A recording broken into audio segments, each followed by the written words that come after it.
हाती हात ग जुळलिया गाठ ग जुळलिया गाठ ग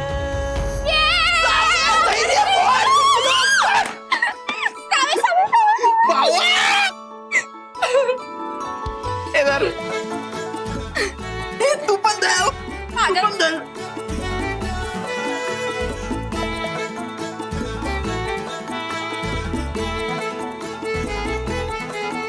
अगं ये चावी अगं जिंकलोय आपण रडायला कशाला लागले खुशी काय असू आहे पगले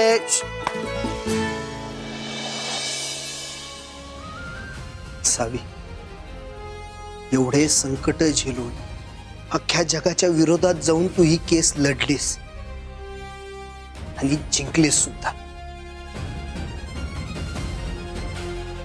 त्यामुळं आता ही रडायची नाही, अख्ख्या जगाला ताठ मानेनं सांगायची वेळ आहे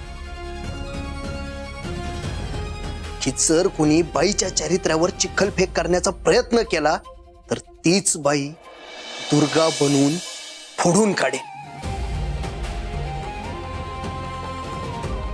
जर कोणी बळजबरी तिची मान खाली घालण्याचा प्रयत्न केला तर तीच बाई त्याच्या छातडावर पाय ठेवून ताठ मानेनं उभी राहील.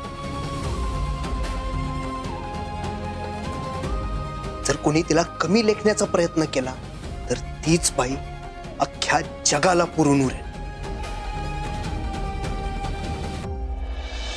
आणि ते तू सिद्ध केलंयस.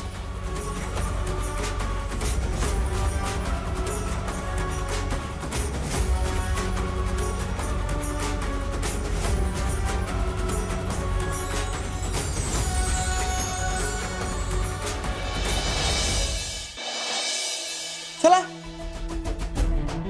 चालू दे तुमचं आम्ही येतो.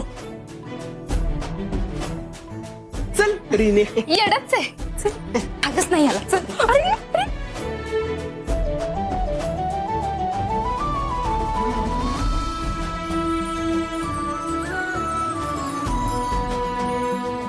धैर्य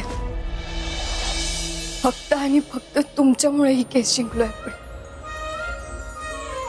आणि फक्त केस नाही, आज आपलं प्रेम सुद्धा जिंकले.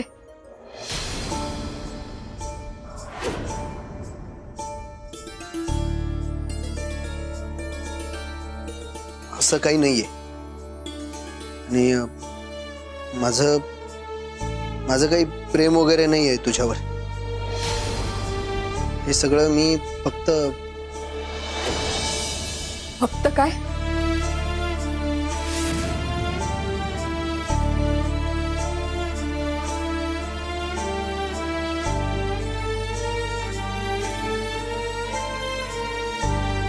फक्त काय धैर्य सांगा,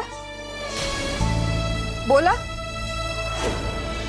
नाही बोलवते ना तुम्ही. किती पण नाही म्हटला तरी माझ्याबद्दलचं प्रेम तुमच्या डोळ्यात स्पष्ट दिसतंय.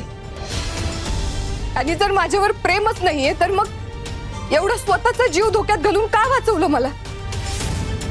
का तुम्ही तुमच्या घरच्यांचा विरोध केला? सांगा धैर्य, सांगा मला का वाचवलं मग तुम्ही?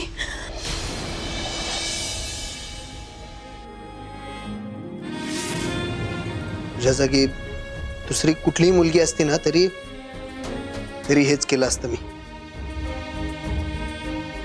त्यात हसण्यासारखं काय? हसण्यासारखंच तर बोलताय तुम्ही. किती वेळा तेच तेच कारण देणार आहात? निदान कारण तरी दुसरं शोधा. सावे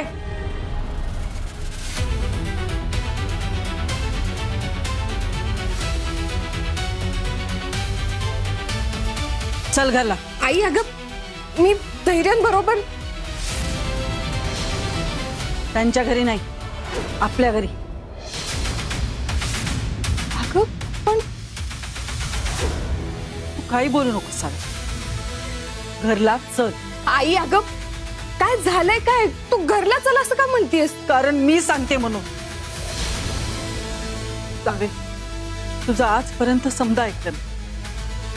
पण आता आई म्हणून तुझे समदे निर्णय मीच घेणार आणि तुला ते मान्य करावेच लागतील.